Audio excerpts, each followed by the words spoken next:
Car, dit-il, celui qui pense qu'on aurait caché un vrai livre de médecine, eh bien, c'est une pensée nulle, qui est absolument contraire au judaïsme. C'est comme si quelqu'un dirait, eh bien, je vais prier Dieu pour qu'il me donne la nourriture, et je vais pas ni travailler, ni labourer, ni récolter. Quelqu'un qui pense qu'il ne faut pas s'adresser au médecin, eh bien, il prend Dieu pour son serviteur, qui doit s'occuper de lui. Peut-être dans le moment, nous demanderons à Dieu de nous sortir les poubelles.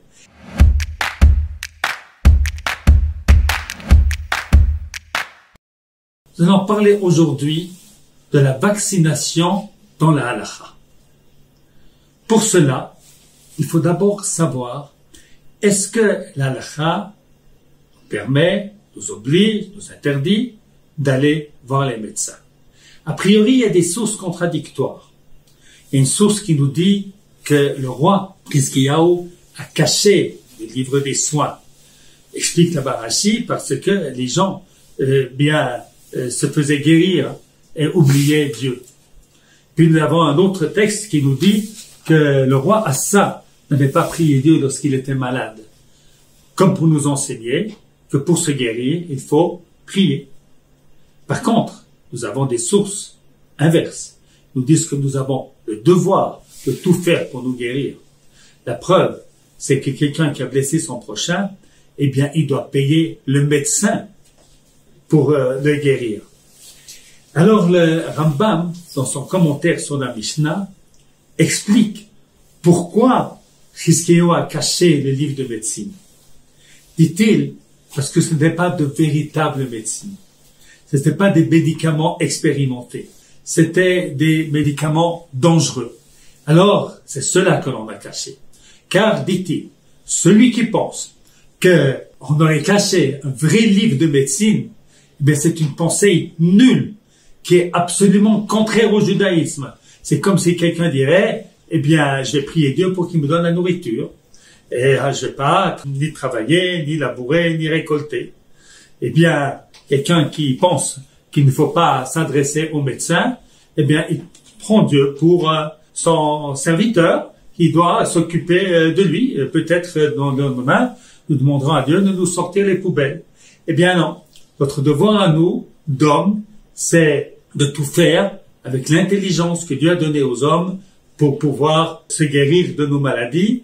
Et il est donc non seulement permis de se soigner, il est obligatoire de se soigner. Et c'est ainsi que Rabbi Moshe ben Nachman, dans son livre de Halakha, eh bien, explique la Gemara qui nous a enseigné qu'il est permis de guérir. C'est pas seulement qu'il est permis de guérir. Il est une obligation de guérir. Et il est une obligation de se guérir. C'est-à-dire de faire appel à des médecines autorisées, des médecines qui ne sont pas des fables, pour pouvoir se soigner. Une fois que l'on a compris cela, que se soigner dans la halakha n'est pas seulement une permission, mais une mitzvah. Et c'est d'ailleurs inscrit dans le Shulchan Aruch, au chapitre 336 de Yoredea, que de soigner un malade par les moyens naturels est une mitzvah. Et celui qui ne le fait pas met en danger son prochain. Alors une fois qu'on a établi cela, on va très vite comprendre ce que la halakha pense des vaccins. Alors il y a un auteur, Tiferet Israël, commentaire de la Mishnah, qui a déjà 200 ans, a parlé du vaccin. C'est dans le traité de Yoma, au 8e chapitre, eh bien, dit le Tiferet Israël à propos de ce qui se passait en son temps. Il y avait une maladie qui s'appelait la variole, qui était extrêmement dangereuse. Elle décimait jusqu'à 30% de la population. Et il y a un médecin, Gégère, je crois qu'il s'appelait, qui a trouvé un médicament, c'est-à-dire un vaccin, qui l'inoculait aux gens pour pouvoir se soigner. Alors, selon le témoignage de ce rave, eh bien, le vaccin, il était très efficace, mais pas autant efficace que les médecins de ce jour, et une personne sur 1000 mourait du vaccin. La question qui se posait, est-ce que l'on a le droit de se faire vacciner malgré le risque que l'on va se tuer en prenant le vaccin? Sa réponse est très claire, qu'il est absolument certain que c'est une mitzvah. D'où l'apprend-il?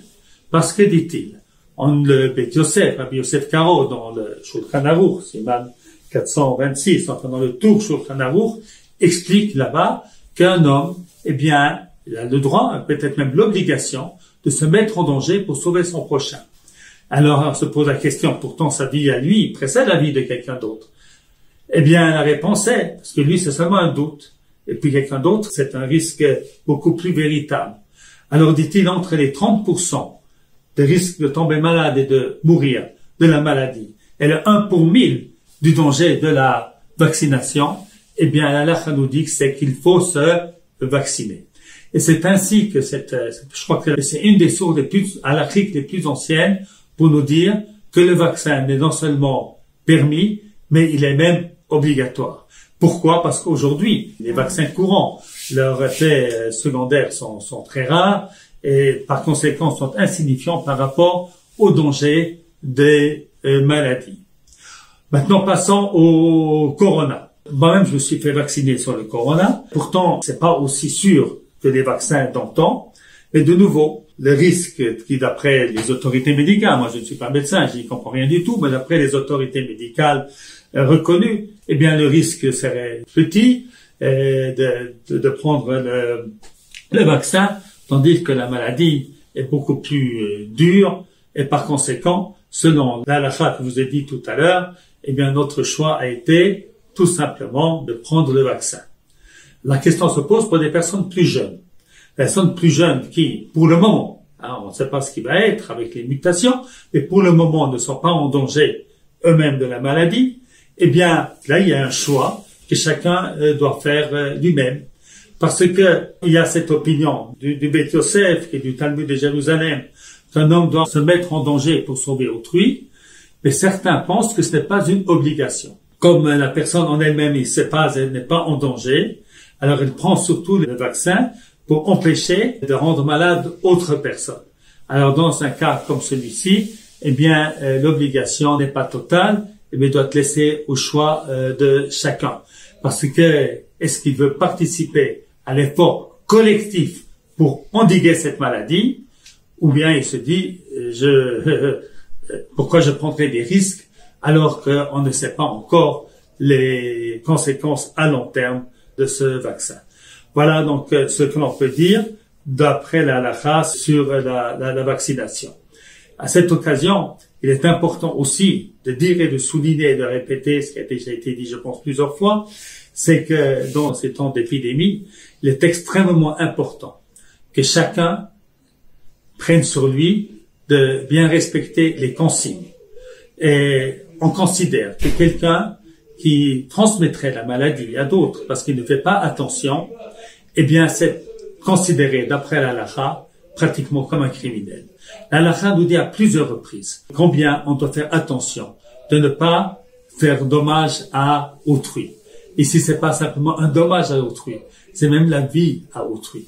Alors, Midrash nous enseigne que celui qui ne porte pas en danger à son prochain est considéré pratiquement comme un criminel.